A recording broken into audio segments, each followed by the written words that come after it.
Have you ever wondered what really holds a civilization together? Today, we're diving into the architectural blueprint of one of the world's oldest cultures, and you might be surprised to find it all comes down to a single, ancient language. So let's start with a really big question. When you look at a place like India, with its incredible diversity, all the different cultures, spiritual paths, and languages, what's the foundational plan that actually connects it all? Well, the answer is as simple as it is profound: the ancient language of Sanskrit. So, how in the world did one language do all that? Okay, here's how we're going to break it down. We're going to look at its spiritual foundation, its role as a linguistic unifier, how it built a scaffolding for knowledge, and finally, its amazing living legacy.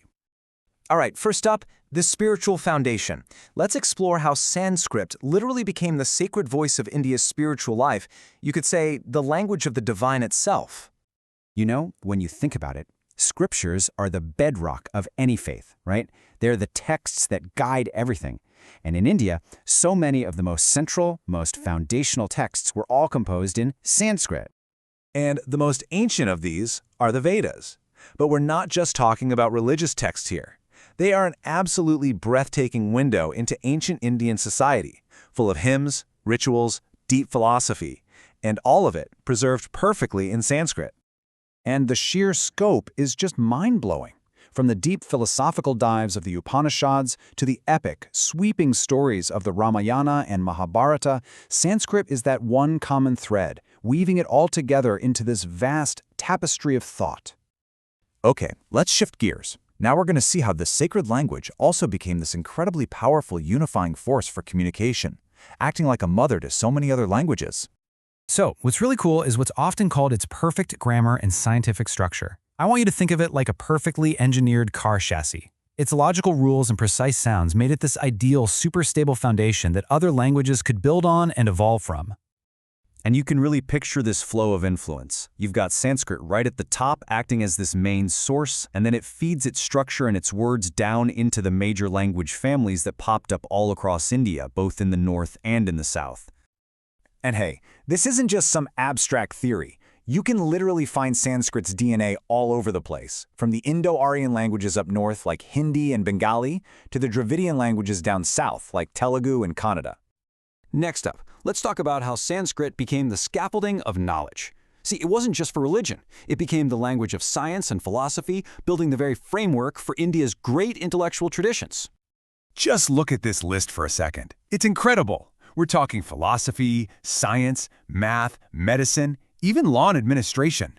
For a long, long time, Sanskrit was pretty much the universal language of academics and scholarship.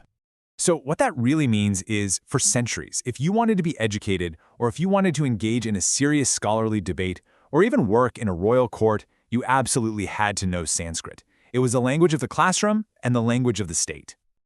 Okay, so let's boil it all down. If you're taking notes for an exam, this is the part to pay attention to. These are the core roles. It was the sacred language of the scriptures, a unifying source for countless other languages, the scholarly tool for science and law, and, as we're about to see, it is still a vibrant, living tradition. And this is the really cool part. This isn't just ancient history. In our final section, we're going to look at where this ancient blueprint is still very much visible in our modern world. You can actually still hear it spoken today. It's alive in the chants and the hymns, the mantras that are performed in temples all across the country and even around the world. It's a direct, living link to the ancient past. And hey, if you've ever been to a yoga class, you've already heard it. Words like asana or namaste, that core vocabulary that's used worldwide comes directly from Sanskrit. The language also forms the lyrical and even the theoretical foundation for so much of India's classical music. It provides this incredibly deep well of poetry and structure for artists to draw from. So, what this all really boils down to is that preserving Sanskrit isn't just about looking backward. It's about keeping a living connection to this enormous library of wisdom, science, and culture. And that leaves us with this one final, really fascinating thought. If every language is a totally unique lens for seeing the world, what vital perspectives and what ancient wisdom does this incredible blueprint still hold for our future?